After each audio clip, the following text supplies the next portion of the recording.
Hi guys! Eto, ibahin naman natin ang ating breakfast dyan.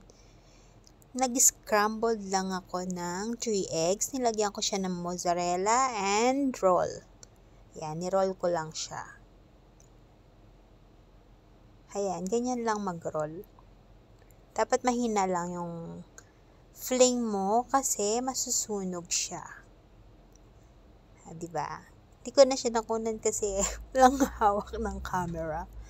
And then, nag-toast lang ako ng bread. Tapos, sinalis ko yung brown niya.